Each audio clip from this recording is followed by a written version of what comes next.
Girl, the reason why the guys that you like don't like you and the guys that you don't like you is all based on economics. And I want to kind of give you the tea, no chaser, so that you can understand what's happening in the background. Now, there are three major reasons why I think this is happening, and I want to share it with you because it will help you tremendously. Number one, boy pretty is different than girl pretty.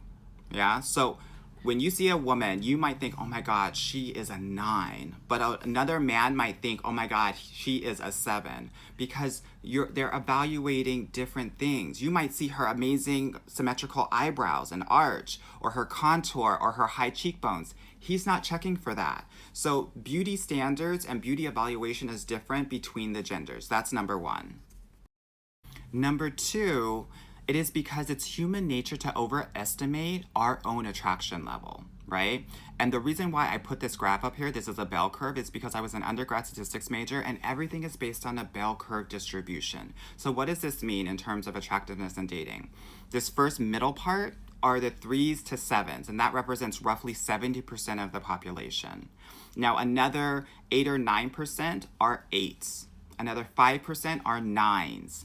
And if you're a 10, it's only 2%. So I did a video about pretty privilege and I gave the example of 9, and most everyone is like, I'm a 9, this is why this is happening to me.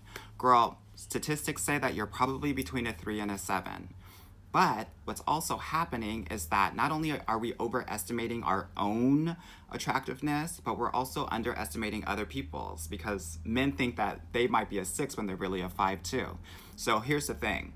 So if he's really a 5, he might think that he's a 6 and he might go for a girl that he thinks is a 6, right? But if you are overestimating your own beauty and you think that you're an 8, you will never talk to a 5 if you're an 8. So you're missing each other when in reality, you're probably close and should be talking. This is why I'm always telling people, swipe on the 5s and 6s, girl, let's see what happens.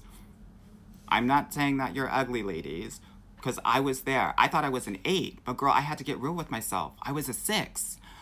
A gay 6, but maybe a straight 7.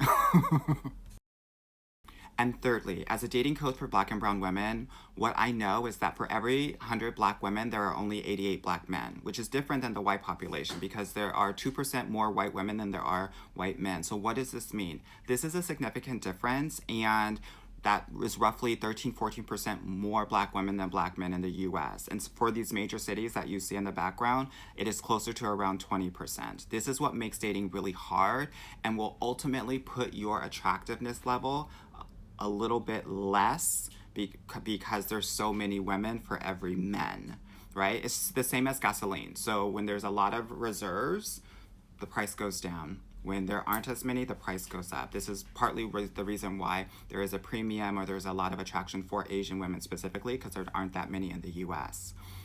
Why am I saying all of this? I'm saying all of this not because I want you to lower your standards, but I want you to really match with who you are deemed to be with. What does this mean? I want you to swipe right on the 5s and the 6s. I want you to date everyone so you have more volume in your dating game, Black women. And finally, I want you to date based on PI ratings, physical, intellectual, and emotional. When we evaluate men based on that, we are actually getting their true relationship value versus their just attraction value.